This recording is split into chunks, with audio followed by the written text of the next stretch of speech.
It's about the Shout strikes out Jeremy against me, Heck. like, you know, coming from Canada and being on a TV show and being like, you know, super light skinned. You know, this is a mad. The real story of Drake, Kendrick Lamar, and J. Cole passing the crown. Well, passing the crown, 2009. Like, you know, this is things you used to be like, oh, is this gonna work? But now it gives me a chance to really accept that I am something different. I am something new. Maybe I don't have to be the next Ye, or I don't have to be the next Wayne. I could just be the first Drake. What up, y'all? It's J. Cole. You don't know me now, but that stamp is gonna mean something in a minute. Nobody will ever be able to pull up dirt about me because my music is so open and honest and there's no fronting involved. So that's my story. I'm just a regular guy who can actually rap really good. I asked for this, headed for fame, but in my brain, hey, can I last in this? Yeah, 5 years, I'll probably laugh at this. The half of the story of kids in Compton is just basically good kids in a mad city. Everybody get put to the test, and you just gotta make the right decision. This is crazy, actually, though. Like, this is so, damn, shout out Drop City, man. They used to come through with some crazy interviews. But in my brain, hey, can I last in this? Yeah, 5 years, I'll probably laugh at this. The half of So my boy right here, he just passed away recently on his motorcycle, man.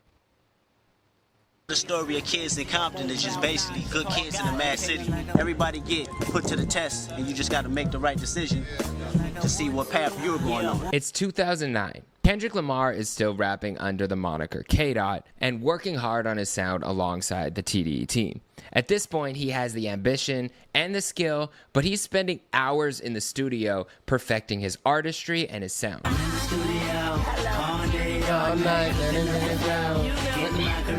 On January 30th, he releases his mixtape called C4. The tape is an homage to one of his favorite rappers, Lil Wayne, and his Carter series. Kendrick raps over Wayne beats, and in the same way Wayne claimed Best Rapper Alive on C3, on the opening track, Kendrick claims he's the best rapper under 25. K-Dot went crazy on that Drake is project, 22, and J. Cole just turned 20. Y'all, for all my niggas really into rap, y'all gotta go hear K-Dot and J-Rock, No Sleep Till NYC. That project is so...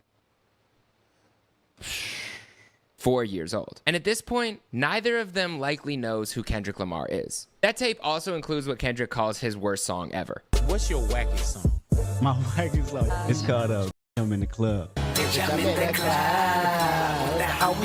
course, this mixtape would have a completely different sentiment if you listen to GNX in 2025, but we're still in 2009. Let's shift from Compton to Toronto. Drake's song Replacement Girl gained him his initial buzz in the US after he got Trey Songz on a feature, and the video made its way onto BET. The song, among others, even reached Lil Wayne's ears with the help of Jay Prince's son, Jazz. I met Jazz Prince on MySpace, actually. He was letting me know that he was around Wayne a lot. So, you know, I would sometimes be like, yo, you know, Wayne's gotta hear my stuff. And months went by, you know, I got a call from his... That nigga always had a strange face right here. Like when niggas be having this beard imprint like Homer Simpson and all them kind of niggas, I think they creepy. I ain't gonna cap. When niggas got that Homer Simpson going on right here, like whatever that's called, all that shit creepy. Like that's the Homer Simpson them. No swag. What the number. So like, yo, what's up? This Wayne. I was like, who? He's like, yo, what's up? It's Wayne. You gotta get down here to Houston. I gotta talk to you. And by the start of 2009, the Drake hype was real. Even J. Cole was impressed the first time he heard Drake. It was one dude in particular that I remember seeing on MySpace, and he was this light-skinned R&B looking dude. See, you got nigga Cole. So you gotta grow that shit out, bro. You can't be out here Homer Simpson with the facial hair. But he had raps. It was kind of like neo-soul type raps, but he was talking about women or something. His whole demeanor was hella smooth. Speaking of, J. Cole just graduated from St. John's University and is working minimum wage jobs while still trying to pursue his rap dream with his Dreamville crew. His mixtape The Come Up gained him some buzz, and he was taking meetings, building his team, but he wasn't quite there yet. But he was willing to do whatever it took. He was literally handing out Come Up CDs with his phone number on the back, and one of those CDs he even tried handing out to his idol at the time. Saw the press release that he was coming out with American Gangster. And you know what? I bet he's still kind of doing a few more joints. He hopped the train. We went there. We see this black Phantom turn the corner. And it's kind of like you just feel the energy of Hova. So Jay gets out of the car. walks up to the building, and I'm like trying to build up the nerve to go up to him with the CD. I'm like, yo, Jay, I got this. Like, what is this? Now, I don't even think he said, what is this? He might have looked at it and he was like, I don't want this shit. But we'll get back to Hove in a couple minutes. This is the story of how Kendrick Lamar, J. Cole, and Drake became the big three, and how their careers completely changed hip-hop forever. My name is Jeremy Hecht. Welcome to my channel where we discuss hip-hop, and specifically the relationships between the biggest stars in the world. This is going to be the most in-depth breakdown of the big three available on YouTube, and it's going to be done in a 16-part series, one for each year from 2009 to 2025. It's called Passing of the Crown. These three artists were passing the crown between each other, sometimes even snatching it over the course of more than a decade before it came to a head in 2024 and went from friends to frenemies to enemies. That's actually a fire series right here, though, to be, shout out Jeremy, man. It's a fire series. Passing of the Crown, I ain't mad at that. That's hard. 16 installments, let's get to that. You gotta put that work in what can only be described as a Hollywood movie script. But back to the story. It's important to note, though, that as much as Drake's star power had risen by the end of the year, that there were other stars at the beginning of 09 in their peer class who had a bit more success than Charles him Hamilton. From Kid Cudi to Wale. There was even a XXL freshman class that Drake was left off of. Here's what he had to say about it. I'm actually very grateful I wasn't on that cover. I feel like everybody that was on there deserved to be on there. I'm a fan of a lot of those guys. I just think I have a different path, a different story to tell. To be put in that group is like a gift and a curse. So to be the one guy that wasn't on there that everyone talks about or should have been in there is kind of a good thing. It kind of creates a little bit of fun tension. On February 13th, Drake releases his mixtape So Far Gone. Even LeBron was at the listening party. The mixtape is released independently for free as a digital download, but it's treated like an album with mostly original music and features from Bun B, Trey Songz, Omarion, Lloyd, Lil Wayne, and more. This would be Drake's last independent release of his career, and it seemed almost unheard of to have a mixtape reach such a scale, especially as a new artist. The Drake hype went from he's the hottest out very quickly. And this buzz was unlike anything the game had seen in a long time. The project was met with critical acclaim, and the first single, Best I Ever Had, ended up reaching #2 on the Billboard Hot 100 and getting a lot of radio play. Kanye West even took notice of Drake early on and was rumored to be executive producing his upcoming album, Thank Me Later. He directed the music video for Best I Ever Had, which received some backlash at the time. If you know, you know. It didn't really fit the vibe of the song. And some people even accused Kanye of purposefully sabotaging Drake's career early on. But of course, it didn't work. Drake's second single, Successful, with Wayne and Trey Songz, ended up reaching #13 on Billboard. And ironically, on that song, Drake says, "Diss me and you'll never hear a reply for it." But in this rare interview with Joe Budden at the time, long before Joe was really a media personality, he prophetically told Drake that one day you will diss somebody as a rapper. And it seemed like Joe was excited for that day. All right, so when do you see your first diss coming? Hopefully, like, back to school times, like, you know, early fall. All right, no, you think I said disc. Disc? Oh, disc. Yeah. What a nice guy. Now, somebody's going to send a shot at you. I'm not like you, man. No, I'm a nice guy. You are a nice guy. I'm nice. But you're just too witty for your own good. I be beefing with losing. I be beefing with loser sensitive niggas. Somebody is going to. I'm not gonna diss me. You'll never hear a reply from. We heard the line. That was just a line. Somebody gonna say some shit. You gonna feel some type of way, and this is actually hard. You know what happened just a few years later. But speaking of Kendrick, at this time he's doing small local shows and mostly locked in the studio working, while J-Rock was the label priority at TDE. But make no mistake, even though the masses weren't aware of Kendrick, he was plotting on the future. He officially changes his name from K-Dot to Kendrick Lamar and says in an interview with West Coast Styles that this was the reason. I feel like I've grown as an artist. The world needs to know my story and know who I am as a person. I felt like what better way to do that than by using my own name. This is the first step in letting the world know who I am. While Kendrick was crafting his sonic identity and Drake was dealing with the newfound pressures of fame, J. Cole is securing a record deal. Jay-Z may have passed on his mixtape years prior, but when he heard Lights Please, he was sold on Cole. Through a mutual connection, Cole secured a meeting with Jay, and the rest is history. Heard it, and you know, the first song he heard, he was just like, yo, who is this kid? Can you bring him to me? From Fayetteville, North Carolina. Yeah, exactly. Somebody called me, they're like, yo, Jay wants to sit down with you. And it's kind of like, you know, half excitement, half like this early on in careers, man. Like this like a regular nigga right here. You get what I'm saying? Just regular nigga. it was really based off like music, bruh. Just strictly the love for the game. Like, you know what I'm saying? That's why I be tripping off of these days. Like, trying to come in the game with a whole bust down chain, Rolex.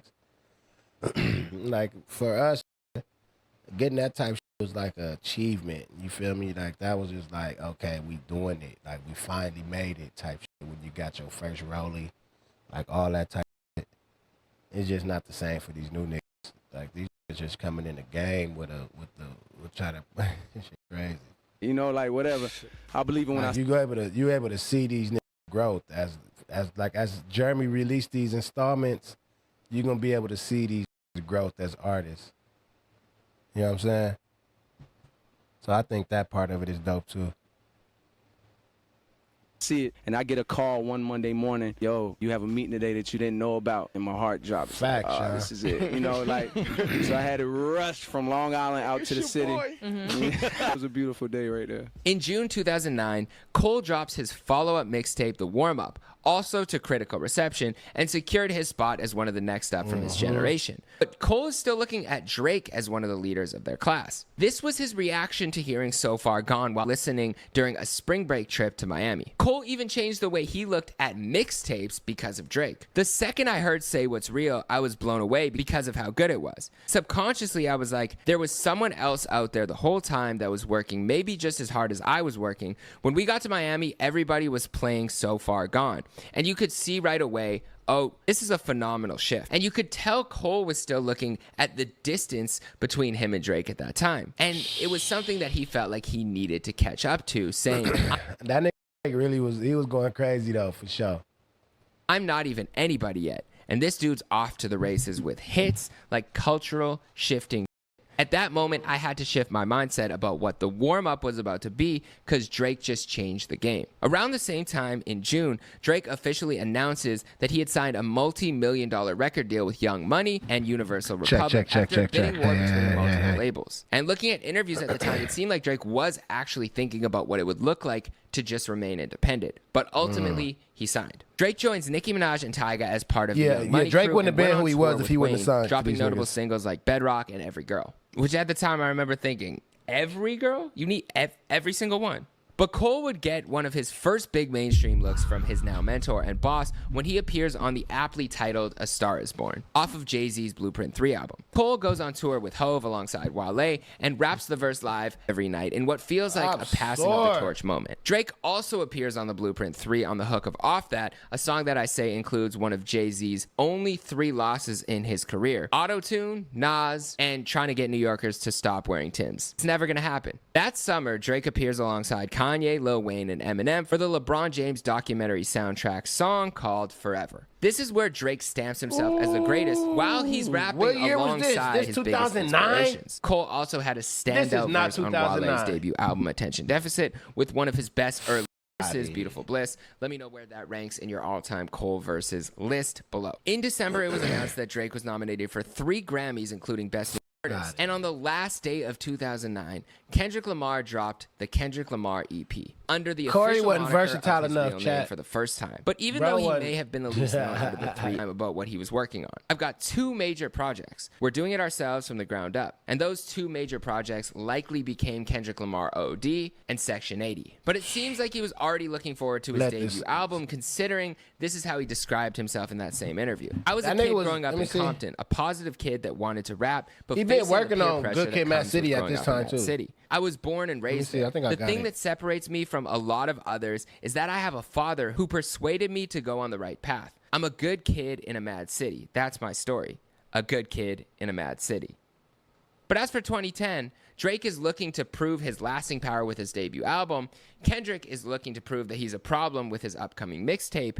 And J. Cole is looking for a breakthrough hit so that he can release his debut album under Roc Nation. Until then, hit the subscribe button so you don't miss when episode 2 drops. Hit the like button and share this with the biggest Drake, Kendrick, or Cole fan that you know. Thank you guys so much for the support. Leave me a comment with your thoughts on the episode. And as always, dream good, live better. And if nobody else has told you yet today, I appreciate you. Peace.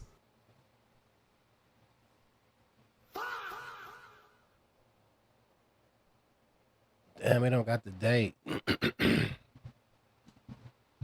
Shout out Jeremy Heck, man. We're gonna watch the next episode, 2010. Let me see. When was it created? Do it show this? Damn, why I don't never show the origin date? That's weak.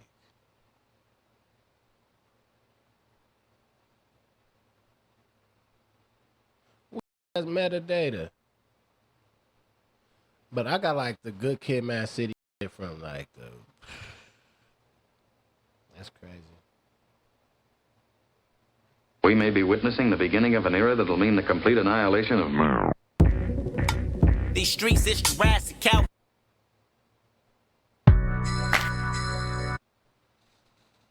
Maybe one day, man. Let's see episode 2 before we get out of here. All the flights, all the recording, all the hard work. When's it stop? Whenever I want it to stop. If I don't say stop, it'll never stop. I think this is really just a start. I mean, right now I'm just sticking straight to the core and trying to make the best hip hop album I can make. I don't know where I'm gonna be like 5 years from now. You know, people switch up sometimes. I don't see it coming. I don't foresee it. But I mean, anything's possible. I really like how Jay did his career. Like, he made consistent hip hop albums, and Nas, like, they stayed pretty much hip hop. I think Kanye kind of went he's the one that kind of dabbled in pop and, you know, and experiment, which was ill. It was dope that he could even try that, because that opens the door for other artists to do the same thing. But I don't know how I foresee mine going yet. But right now, just strictly hip hop. First question, who is K-Dot? K-Dot Kendrick Lamar. What's K-Dot? K-Dot was just a rapper trying to find his niche, studying all the greats and, I mean, taking pieces from each individual styles and rap. You know what I mean? Damn, that's K-Dot. Great answer. That's a whole nother, you know what I mean? That's me in general. Damn, like, cause when I think about the differences when he was rapping under the moniker Dot, that's when he was sounding like, that's actually crazy. Do I have that project?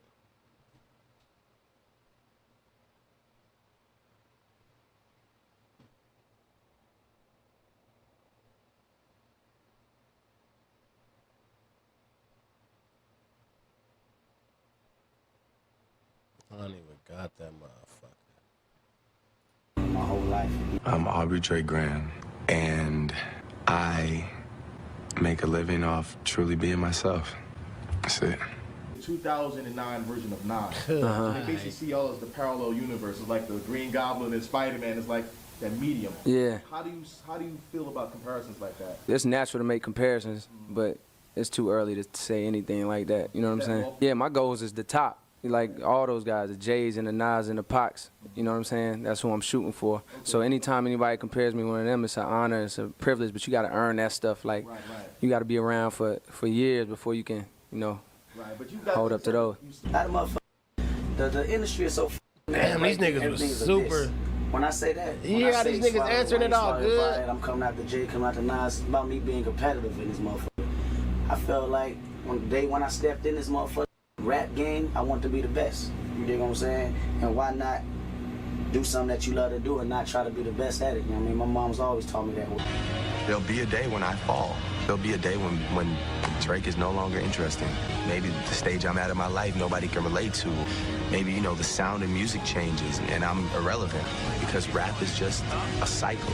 If there's another kid that comes along that does it better than me and looks better than me and sings and raps better than me, then yeah, it could blow over. Those friends where you find me, and all my niggas is grimy, but I remain the good kid trying to make a difference where I'm from, where you live. Oh. I don't think they really understand the story all the way. How more in depth the story really is of my life of growing up in the city. You know what I mean? As far as they know, as far as I put out there, I'm just the good kid in the mad city. That's headquarters right there. Out there. Niggas but they still don't got know that the negatives I had too. to go through yet. I mean, I don't know what that guy's at. Not right now. It's 2010. Drake is reaching the actual success that he had fire, hoped to get while rapping on the song from This So down Far there, a Gone. whole documentary. I just wanna be successful. And is dealing with the pressures of being labeled the next up for his generation. XXL had called So Far Gone hip-hop's first instant classic tape from a virtually unknown artist since Young Jeezy's Trap or Die. Since then, he's been working on his debut album, Thank Me Later, and has been in the studio with some of the biggest names in music. Drake's buzz was beyond real, and because of his hit-making ability, he was even a well-known name in the mainstream. I mean, he even secured deals with AT&T and, of course, the infamous Sprite commercial. Yo, what's up? I'm just not feeling it.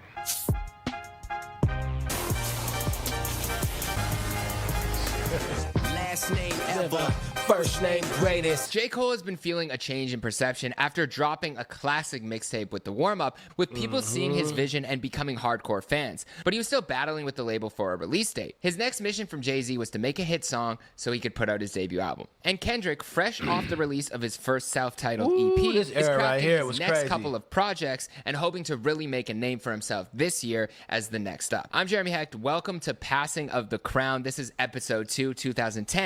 If you missed the 2009 episode, you can watch it right here and then come back to this video. Be sure to hit the like button, subscribe, and share this with somebody who you think might like it if you support what I'm doing here. But besides that, let's get back to the story. J. Cole and Kendrick Lamar first met at an album release party for a group named U&I in LA. To think that two future GOATs were at the same event. And I remember that. That's when we took that fade. That's when I got beat up by those bitches.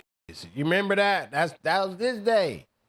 Most likely no one around them even noticed is absolutely wild. Kendrick actually rapped at that event, and as soon as Cole heard him spit, he was impressed. Cole said, "I'm looking at this short, dark-skinned kid like, yo, who is this kid?" And then he gets on the murders. "I'm a rapper's rapper, and I'm not easily impressed. And when I heard him, I was instantly impressed." Funny enough, Kendrick and Cole actually had met earlier at the XXL freshman shoot, where J. Cole and J-Rock were on the cover. Kendrick was not. At this point, Drake was too big for that cover and likely turned it down, and Kendrick was still building That's funny, his right? buzz That's with where that TDE, while story is J-Rock from this took day. priority at the label. The cover included Big Sean, Nipsey Hussle, Wiz Khalifa, Freddie Gibbs, and more. But according to Big Sean's Freshman 10 freestyle, Cole showed up so late that they had to Photoshop him. If he didn't end up showing up, he was going to end up taking his spot on the cover. He even references this incident on The Hard Part 1. I was at the XXL just trying to excel, networking. Meanwhile, my stomach turning. Wanted to be a part of it, catering to my audience. J. Cole running late. If he don't show up, think I can take his place. Ladies start laughing. No pun intended, I ain't being sarcastic. Homie popped up with about 20 bags in. Fresh off the plane, I couldn't even complain. My nigga was on his hustle, I introduced him my name. Said I see him on the bubble in the future. My dude, I salute you. You tripping in the real shit. Talk about it, make the people talk about it. So the same way that Cole was looking at Drake,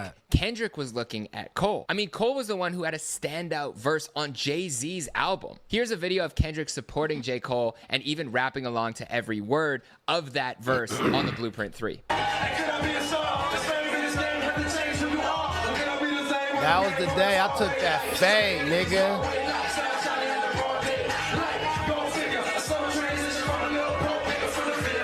We was passing out. So after this shit, right, I swear to God, right after this whole, when nigga did this, we went outside to go pass out the K-Dot. Was it the Overly Dedicated? It was passing out Overly Dedicated, bruh. And that's when I got my ass whooped.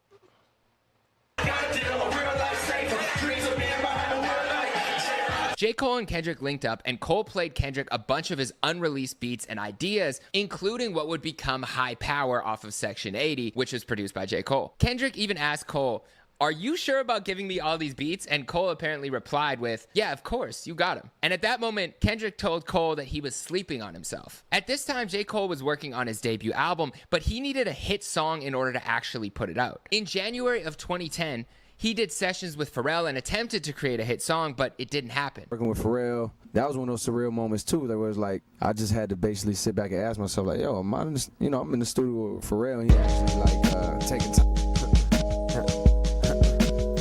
These one of these J. Cole produced records from this era right here. Hey, life make a nigga want yell out. Shame for that fame, how some niggas turn sell out. Too old for my mama crib, I'm trying to get the hell out. Staying out themselves, but we waiting on that bailout. Help out, please. Show this hard living without cheese. Ain't shit. Oh my God. K-Dot went stupid manupid though. That's probably why this shit didn't come out. A shadow in the dark. Still see Regals pulling up, niggas tucked like a baby in fetal position. If you listen, you can hear the city needs you. That's what my conscience said, but my big head is telling me that I'm a black beetle. Until my number is called and someone yell bingo.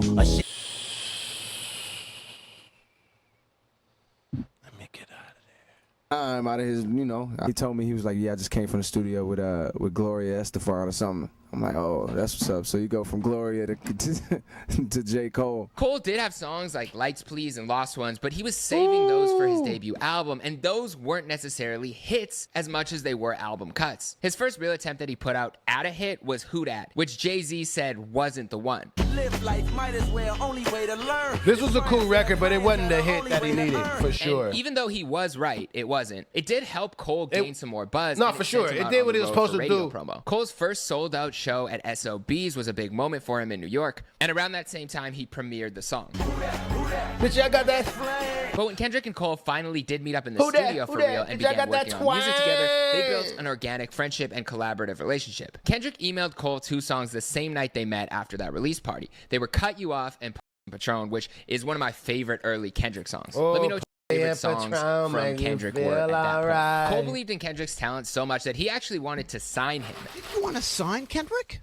100%. Until he realized he maybe wasn't the perfect person to do that, but he did even put in a good word to Dr. Dre. He was working on Detox, the album that we'll probably never receive. Did you tell Dr. Dre about Kendrick?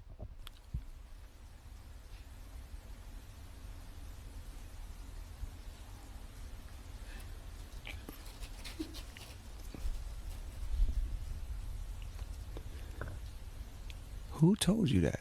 Yes, the answer is yes, I did. I'm not gonna say I was the first to tell him. When I brought him up to Dre, I went in there to like work on Detox or whatever. You know how Dre do. It's like if you're a young rapper and he rock with you, he want to bring you through and like have you test the water. So yeah, I was like, yo, you gotta sign this kid from Compton, boom boom, Kendrick, boom boom. And then Manny was like, oh yeah, that's the kid I was telling you about, boom boom. So I have no clue. You know what I mean? Shout out to Dr. Dre. He made the right decision. So whether or not that made an impact on Dre's decision to eventually sign, I guess we'll never know. But it does show J. Cole's true belief in Kendrick as an artist. But we'll get to Dre a little further in the story. Before Drake and Cole even met, Cole was looking at Drake's hit-making ability as a real superpower. Drake did have a banger, as he struggled to make a hit that the label accepted for his debut album. And even Kendrick went through the same process later that year. Because if you think too much on that end of the business, you're gonna shout out Hard Knock TV, man. Where's all these niggas at? We need y'all back. Because that's what the industry confines you to when you used to get the crazy interview. You figure like you can't drop an album without it, but once you get trapped in that world, it'll fuck your whole mental up on recording. You know what I mean? Because you're searching, steady searching,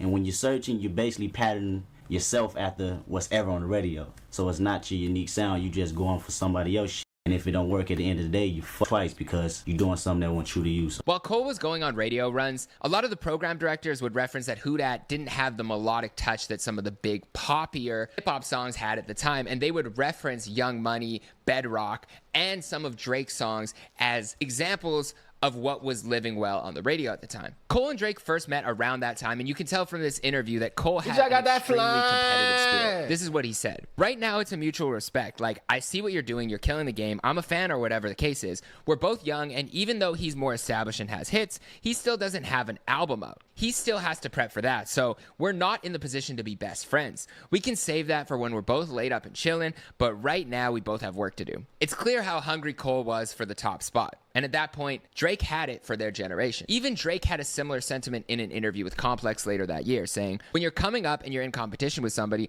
it's always hard to have a friendship. I think Cudi and I are realizing that we don't threaten each other. It's ended up being one of the greatest industry friendships I have.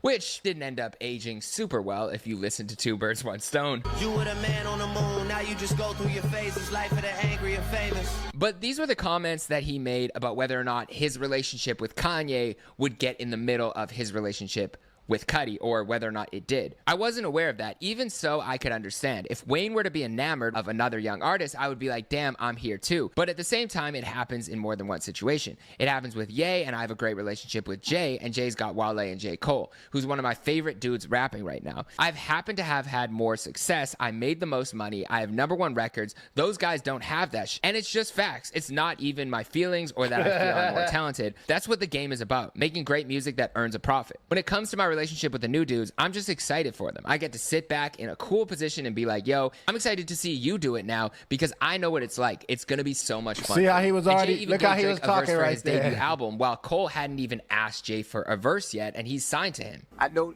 you and Jay are cool, but it still has to be a little competitive when you go and laying your verse and him going his laying his verse, because I know you trying to eat him up, he trying to eat you up. Yeah. Now, when you listen to his verse, you be like, woo, he's going in, or same thing with Jeezy's verse or Wayne's verse. Yeah, on Light Up, I lost my footing a bit. Jay came and killed me on that. Jay killed me. That's what I think anyway. Conversations me and Jay have, he's so intrigued by where my life is at because it's almost like he's seeing it happen again for somebody else. So he was like, I'm just gonna tell you all I've learned, you know, and it was like a beautiful moment. I've really never heard Jay get that personal in a long time. But even though Drake felt a little bit of competition between his peers of his generation like Cole, he was also looking at Wayne, Kanye, and Jay as his actual competition at that time because he was rapping alongside them. It's a representation of yourself, and you know they're listening, man. You know, that's the thing. Once you have their ear, once they care about what you're doing, like I know if I do a new song, I know Jay's gonna hear it, I know Ye's gonna hear it, I know Wayne's gonna hear it. So on Forever, who had the best verse? Most fun verse. Yeah, he was trying to big dog niggas already. I'd say it was M. Best performance verse. I ain't mad at it either though. When I go to the shows, I can put the mic down and they know the whole verse. And then I'd give Ye. What I give Ye? I don't know. I don't know. You gotta give him something. I know. Yeah. I don't know. Kanye had like the witty verse. I don't know. Funniest verse. No, it wasn't really funny. It was a good verse. It was a good verse. Meanwhile, while Drake was really competing on songs with these guys, Kendrick was visualizing where he hoped to be one day. And in a similar verse to the actual sentiments of the Control verse, Kendrick dropped a verse over Kanye's Monster after being inspired by his Good Friday series, where he calls out by name the biggest rappers in the game at that time, and basically claims he can rap with the best of them. Lord knows heavyweight, I'm the best rapper alive. I'm the best rapper alive. I'm the best rapper alive. Tell Wayne to swallow his pocket. I'm the best rapper alive. Jacob and shoulda retired. I'm going after Kanye. Lupe Fiasco and Nas. Snoop Dogg and Mr. Andre. Eminem bust a bus rock. Y'all better not bust no more rock. See, we knew we was on bumpers. They just wasn't hip yet. It's funny hearing it because you hear that same hunger and that same competitive spirit throughout Kendrick's career on verses like Control and Like That later on. He's always been the same if you listen to this interview. That's what I'm trying to tell y'all. It's Good Fridays. I liked the song. I just stopped what I was doing. I liked it so much. I just wanted to get on that just spaz out on that straight up. So it was all just in fun. What do you think of the guys that you mentioned in that freestyle? The industry is so fucked. Everybody think everything is a diss. No fact. That's a fact, my nigga. Wayne swallowed it's about me being competitive in this motherfucker. I felt like on the day when I stepped in this motherfucker rap game, I want to be the best. You dig what I'm saying? And why not do something that you love to do and not try to be the best at it? You know what I mean? My mom's always taught me that. Whatever you do, if you're a big prostitute, pimp, drug dealer, be the best at it. You dig what I'm saying? You don't want to have shit because there's always somebody trying to knock you off. Speaking of Good Fridays and wanting to compete with the greats, Cole actually appeared on Kanye's Good Friday song called Looking for Trouble, where many think that he had the best verse. In fact, Cole's competitive spirit was actually so high that he took some jabs at Kanye on the actual song. Cole felt slighted after Kanye kind of brushed off a mention of working with Cole during a live stream promoting My Beautiful Dark Twisted Fantasy, and felt like Kanye's comments were a bit dismissive. But you can let me know what you think of these in the comments. Hear it. When are you gonna work with J. Cole? As far as like working with J. Cole, I'm not positive. I'm like really focused on good music right now, but maybe we'll put him on a Good Friday track or something.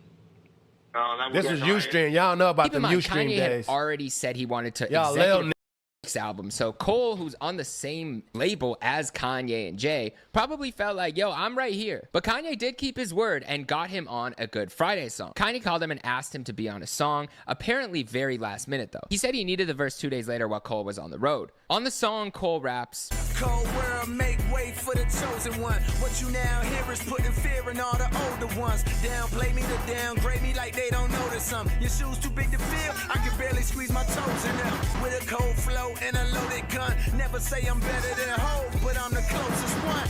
Heard you looking for trouble, what I'm supposed to run? And this is what he had to say about the situation. I'm genuinely like, damn, bro, I appreciate it, but yo, I'm on this tour. I can't. I'm in effing Michigan, and I'm not going to be able to make it. Mind you, it was due Friday, and this is Wednesday afternoon. Ye was like, I asked such and such, and they made it happen. It was a polite flex of like, I think you can make this happen. It made me be like, all right, yeah. How can I make it happen? And after driving for 2 hours, he did end up finding a studio to record it at. He said, mind you, I didn't have nobody's verse. The dude just sent me the beat. I didn't know what the F the song was. Cole even said that his vocals were slightly off beat or pushed over just a hint, and thinks that Kanye might have done that purposefully to mess with him. Whether or not it was done on purpose, this did spark a decade or more long of a little bit of tension between Cole and Kanye. CC False Prophets. I'm curious as to whether or not there was no beat under Cole's verse for that part, or if Kanye did that and took it out, because I think no matter what, that ended up showcasing Cole's hunger and his flow a lot more than if it were to have had the instrumental under it the whole time. My badass bitch, and you don't want no problems on some math class. Young genius. Damn, you remember they was doing these shit, y'all? And let my semen sprout. I thought that is what you been fiending about, what you been praying for, what you been screaming about. Ironic, you been sleeping on the one that you been dreaming about. Kanye felt the spirit because it even forced him to switch his verse from 4 bars to a full verse that you hear today. So clearly it did strike a nerve. For many, this was the real coming out party for J. Cole, introducing him to a lot of the mainstream hip-hop world, especially fans who were tuned in for Kanye's album but might not have known who Cole was. But while Cole had the industry and blog buzz, it was clear that Drake was holding the mainstream crown this year for his generation. Drake had it on lock at this time. Like I ain't gonna at count. the finish line, he said, Shout out Homer. I'm at the starting line. Those guys are at home putting on their tracksuits, getting ready to make this is how he it was tap. talking. When J. Cole gets it super right, I think he's going to have a place as a Nas-type character who really stands for hip-hop, but still makes ill records that everybody F's with. The interviewer asks, if J. Cole is Nas, then who are you? And Drake, apparently while laughing, said, I'm the young big homie. But it's funny because Drake and Cole were facing battles, but they were very opposite. See, Drake was looked at by a lot of hip-hop as... Now, mind you, chat, I'm not aware that Drake was talking spicy like this. I ain't gonna cap. But I'm positive K-Dot was catching wind of all of these takes, and I just know he like, oh, see, this is what I'm saying. This is what I'm saying. Being not quote-unquote real hip-hop. He was either too soft or too vulnerable, or the singing side had too much melody and it was too R&B-ish to be considered a real rapper by a lot Shout of out AG, blind. And while he was accepted by his heroes, he was criticized a lot, especially coming from an acting background and being much more vulnerable in his music than a lot of mainstream rappers were at that time. And in terms of Drake's response to the hip-hop critics, here's what he said. I think it's 2 things. It has a lot to do with success, and that's often why people retreat into the real hip-hop mentality, in quotes. Like, yeah, Drake, he's blowing up. That ain't real hip-hop. He's too mainstream. Nah, yo, Cole's real hip-hop. He's still doing it for the people. Sometimes I'll be like, well, really, I'm still rapping about life, which may include things like money, women. I'm not lying. It's just not like I got here and switched up my whole style. Meanwhile, Cole's struggle came from not having enough melody and not having enough hit-making capability in his mind or the mind of the label at the time. He saw Jay-Z do Big Pimp every night. He thought to himself, I need one of those. And he specifically references Drake a bunch when he talks about Drake Ben lost his mind. I didn't even see you said that, AG. No cap. Shout out to you on the resub too, though, brother. I mean, everybody can always get better in certain areas. Like, this is going to happen naturally.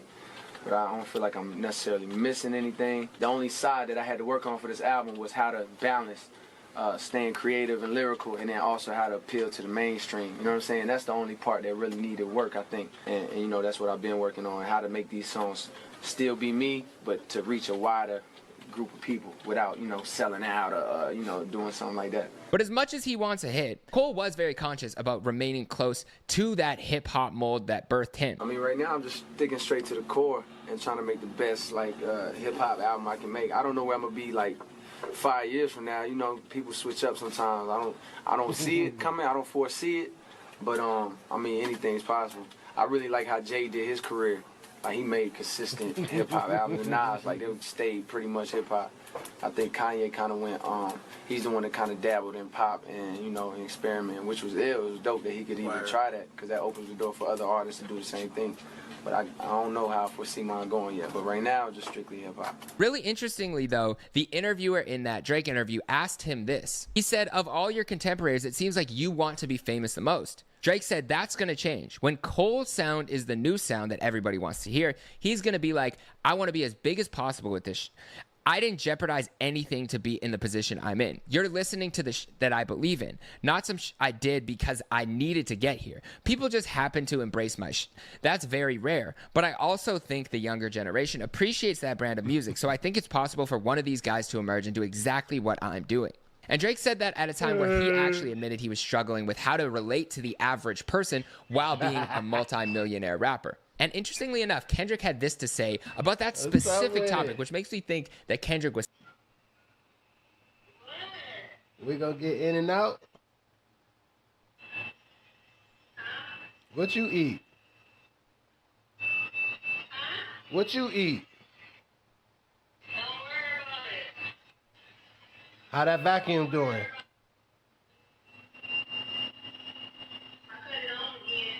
Why?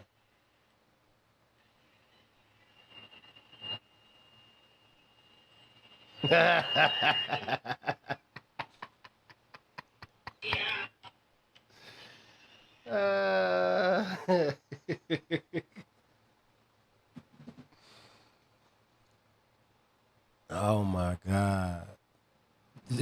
Ben really a funny ass nigga, dog. Y'all don't even. I just popped in on the Ring camera. She look at that motherfucker.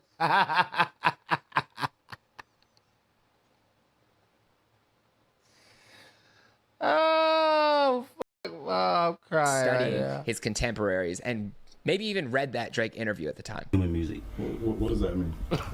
When you wake up in the morning, you got something on your mind and you go in the studio and lay that shit down. That everybody can relate to. No matter if I got $1 billion, I'm still gonna talk about some shit like I'm broke. You know what I mean? Because I remember being back in that state of mind. And that's why I feel music need to go back to. You know what I mean? Shit being so restricted because always talking about ice and glamour and shit all the time. I mean, that's cool. I like to talk about that shit too. And hopefully one day I have some, you know what I mean?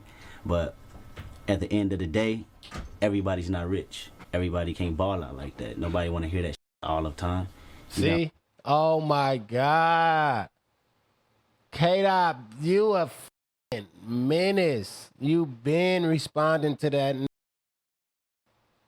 Y'all been, oh my God. Shout out Jeremy. I'm here that's struggling on welfare every month. Trying to make ends meet. Section 8. That's how we grew up anyway.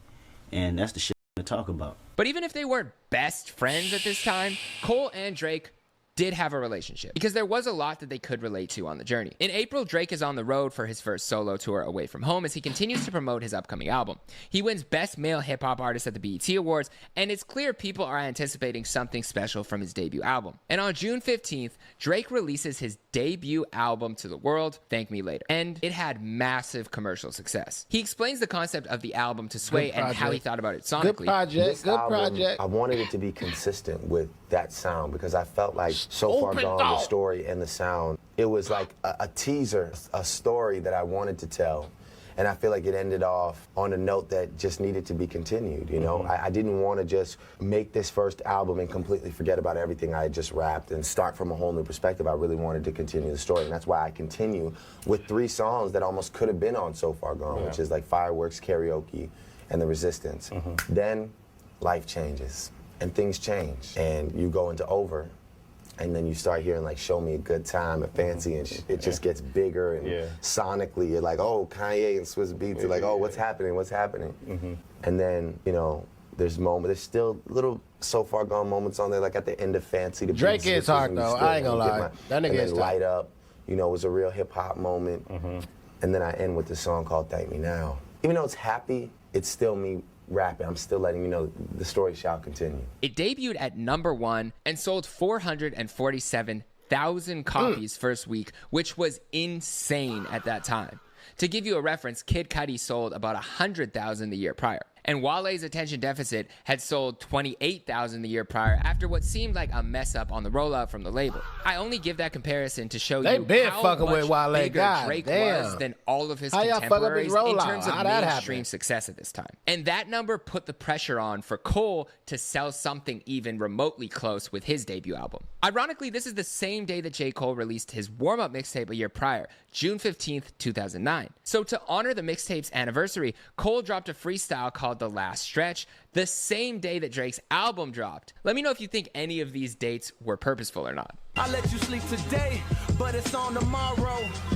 Yeah, I said it's on tomorrow. I'm coming for the game and I ain't talking loan or borrow. Pray for the days I could cash checks and never worry. This the last stretch on my half step from legendary. Coming to get him, my nigga, be popping it off, I'm popping a chin. Kendrick drops Coming to his get him, my overly nigga, I got dedicated the project, gun on me. which What's put him happening? into the conversation as one of the next up in his generation, and someone definitely to keep part two. Wale I remember hearing hard. that for the first time and thinking, this guy, rappers, You I've know who ever I'm heard fucking of. right now, And when though, he can y'all. That barely nigga his was breath because he's rapping so I hard. don't know. Is it because I don't know? I've been Twitch freestyles, bruh. Like his little Twitch been going crazy. He been really up in his Wayne bag. I don't know if that's why I'm fucking with it, because it's like old school Wayne sound, but with like new school shit going on. Like it's kind of tight. And it's respectable because I seen Twitch come up under the Young Money umbrella, so it's only right. You dig? So it's not you get what I'm saying? It's not like when saying Thug was doing it, how niggas found upon that. So it's kind of different. And that's why shout out Thug for overcoming that right there, because niggas diehard Wayne fans at that point. I took the mastermind, just the perfect time, just the mastermind, just the master ground with precision. Look, the mastermind took the... We would like to call this an appreciation tape. But yeah, crazy moment. In July, Cole said his release date was October 26th, but it got pushed back again, of course. And Cole was tired of waiting around for the label to give him a release date, so he took matters into his own hands. He said he was worried that his fan base was gonna think of him as being stagnant. He released Vilmatic on September 5th, 2010 to online praise and began hyping up a new project. Drake even played it at a guest DJ set in Toronto when him and Cole hanging out together. From far as I know. It's a feeling in the air, you about to drop a real clip. Like you ain't never Of course heard he did nobody it over a speaking Kanye like real, instrumental. like Which again, I having no think ill the will project saying contained while a they lot of did some songs that were initially bullshit or supposed none to of be on his that. debut album. He always, like, as far as I know, he always had a good name in the music and all that shit. He always was like a solid, in my opinion. You know what I'm saying? He just more so wears hard on his sleeve. You get what I'm saying? He blunt. He bro. So he lost a little bit of what he had in the stash. On November 12th, 2010, J. Cole drops his game-changing project, Friday Night Lights.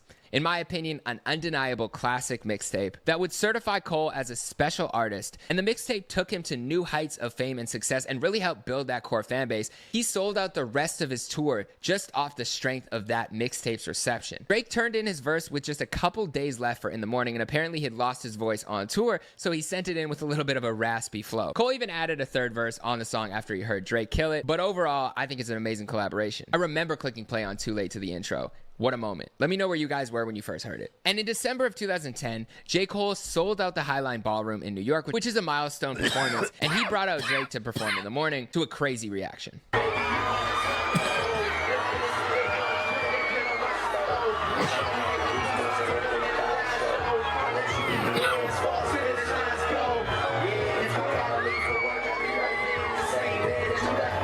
At the end of the year, Cole listed both Kendrick and Drake's projects as two of his three favorites of the year, alongside Kanye's My Beautiful Dark Twisted Fantasy. No matter what, you can't deny the greatness of that project. To me, it might be my favorite all-time hip-hop album, but you can let me know where it ranks for you guys below. In terms of Kendrick's favorite albums of the year, he didn't have either of them on his list. Here's who he had. Top albums of the year, Rick Ross, Kid Cudi. But it's also possible that this interview could have been recorded before Cole dropped his mixtape. And on the last day of 2010, Kendrick announced that maybe there's even a collab project between him and J. Cole coming in the future. He even previewed something on Hard Knock TV. Shout out to my guy Nick. Classic interviews. Definitely been at least one picture I know that's been floating around the internet. What's going on with that? What's the latest with you and J. Cole? Just got up and locked in the studio for a day and came out with a few bangers, and it was so crazy. We felt like we should continue making these motherfucking records and see what it turned into at the end of the day. You know what I mean? Who knows? You know what I mean? It might be a full project. It might be just some good ass songs thrown out, but nevertheless, it's good music. Just some, man, and J. Cole working on right here. Not that one. Oh, left side, left side. As for Drake, he went on a dominant feature run to maintain his buzz through the end of the year, hopping on the Deuces remix, Moment for Life, right above it, What's My Name with Rihanna, Fall for Your Type with Jamie Foxx, which Drake wrote for him, and many more. Let me know your favorite Drake feature of that year. In 2011, Drake looked to solidify that he was here to stay as a star within hip-hop. Kendrick looked to take things to the next level for his career as he worked on his debut album, and Cole was just looking for a release date for his debut album while still searching for that one hit. But all three were in their creative zones at this point. I think it's safe to say, though, in 2010, Drake still remained with the crown on his head. But that's it for 2010. Check back weekly for new episodes and let me know what you're looking forward to, which year, and why in the comments below. Subscribe and turn your notifications on so you don't miss. Good shit, Jeremy. Okay.